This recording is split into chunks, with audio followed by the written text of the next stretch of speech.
I think I've come up with something here that's going to work. These supports have to stay within 10.5 inches to be on the jack plate, and they are touching the bottom of the casting. Both of them are right here, so that'll support the center of the casting, where that'll give me, with just 2 bolts, that's plenty, holding that on, because most of the weight will be sitting right on these 2 supports. They're going to be at a little bit of an angle, but that's okay because these are at an angle. And I'm going to go on ahead and mark these with a piece of chalk and weld this together. And then I'll come up here and drill these holes on these about where I think those holes are going to be. Then we'll bolt those on and then weld this plate onto these legs here. So I think that's going to be my plan. Oh, it's going to sit a little bit at an angle on the jack plate, but the jack plate's adjustable. It'll turn sideways, left and right, and it'll tilt forward and backward. It tilts both directions. I just need the weight to be fairly close to the center so it's not putting the jack in a bind.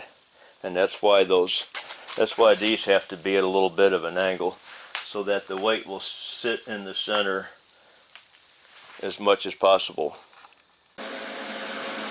I'm going to use a little 110 MIG welder I got set up with flux core wire in it, because that is going to be the easiest way to tack these parts before I weld them up. And something that's this odd shaped, you want to just put a small tack on them, and then I got the camera on the wrong side. I'm going to be welding over here. I got to turn this thing around. Anyway, you want to put a small tack in a place where it's not going to move as it cools down, and I'll show where to do that, because when the weld cools down, it'll suck it in and make the part bend the wrong way. So I'm going to put a little tack on them, and then I'm going to take it off and put it back on the part down there and see if everything is fitting the way I want it to.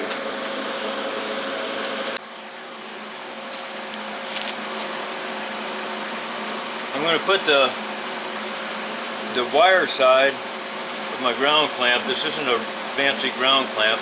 The really good ones are going to have a jumper wire to go through that handle side over to the other handle side, so it doesn't matter which side is on the work.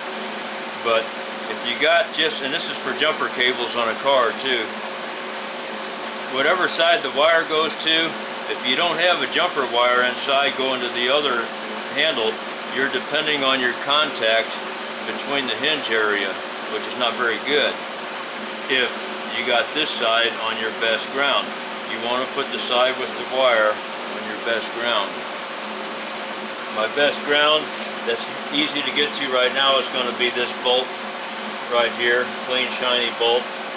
So that's the side with the wire going to that. This moved already. This one's not going anywhere because it's got a clamp on it.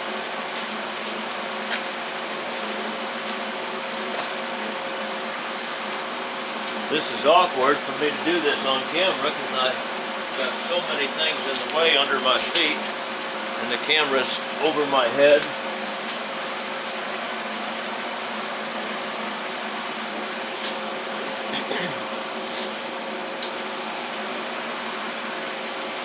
Then I got too much wire sticking out. I got to burn that off. That's easy to do. You want about 3/8 to half an inch, and my tack is going to be right inside here, because when it cools it's going to try to pull to this side. Well, it won't be able to with these two ends right up against that. So it'll just pull it tight, but it won't be able to actually bend it out of the way.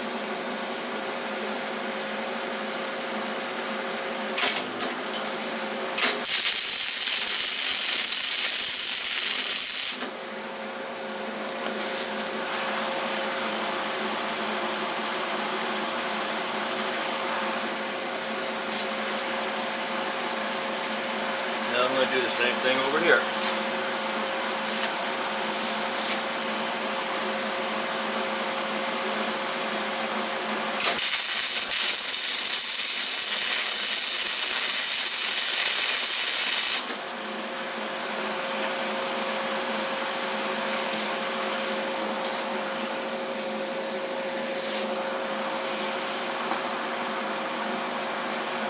Let that cool for a minute, and I'm going to unbolt this and take it over there and see how it lines up before I get too much weld on it in case I put them together wrong.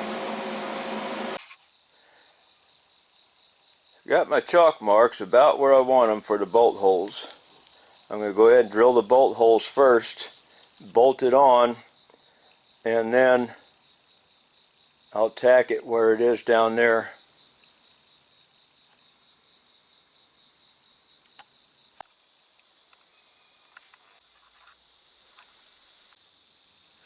I'm going to go ahead and weld these legs back up, or finish welding them up, but I'm not going to use the little flux core that I tacked it with. I'm going to use a stick welder because that's the closest welder to me without having to dig out another bigger heavy-duty MIG welder.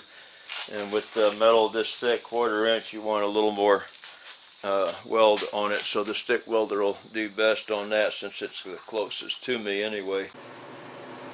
Got it welded on.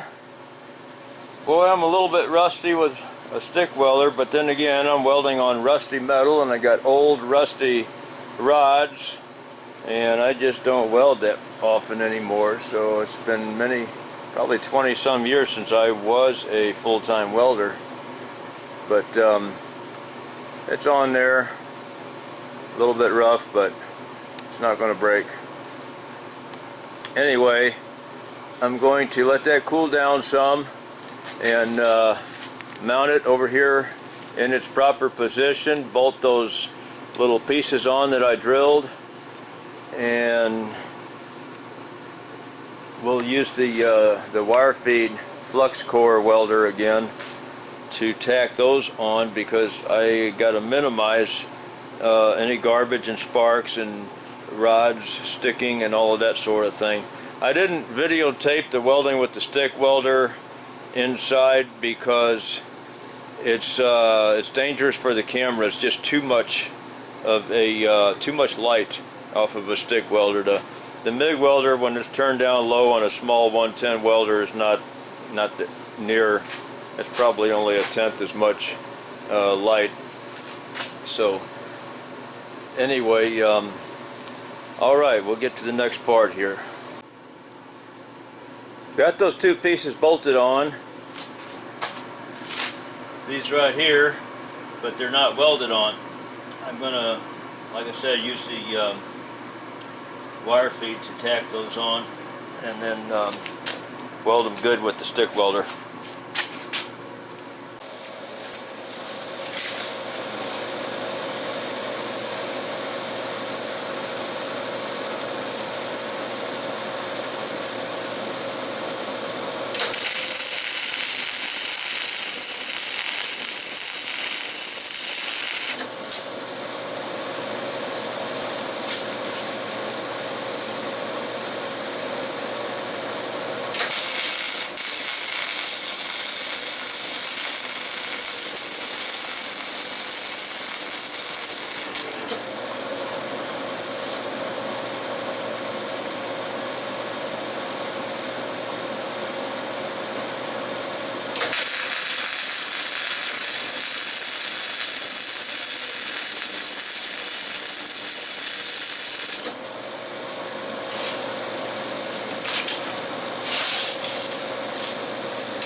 Got a little small dilemma I gotta fix, but it's not a problem.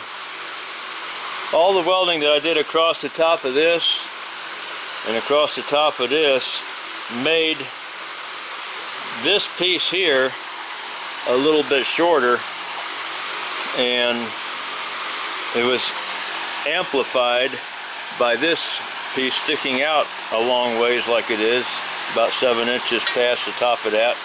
And so what I got is about, it might be 1/8 of an inch discrepancy. I'm a little bit short between these two that I'm hitting with my thumbs. They're a little bit too close together. And you know what? They were bolted down and tacked, but then after doing the welding, when it shrunk, when this piece of metal shrunk, it pulled it together a little bit. So I'm just going to cut this out. I mean, nobody's buying this thing. It doesn't need to look perfect. I'm just going to cut one of these out a little bit with a torch, just make it slightly wider.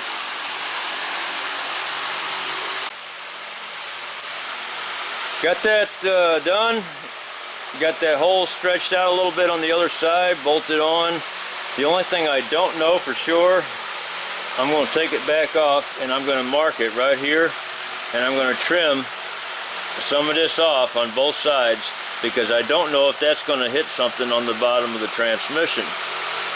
And there's no point in getting under there and finding out. It doesn't need to have that much support all the way down anyway. We'll just cut it off, probably at a straight angle all the way down like that. That'll be strong enough. We'll do it on both sides. I think my jig is done. Got those ends trimmed off there where transmission should not be able to get in the way of that, or they should not get in the way of the bottom of the transmission.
There it is. Got it done. Thanks for watching.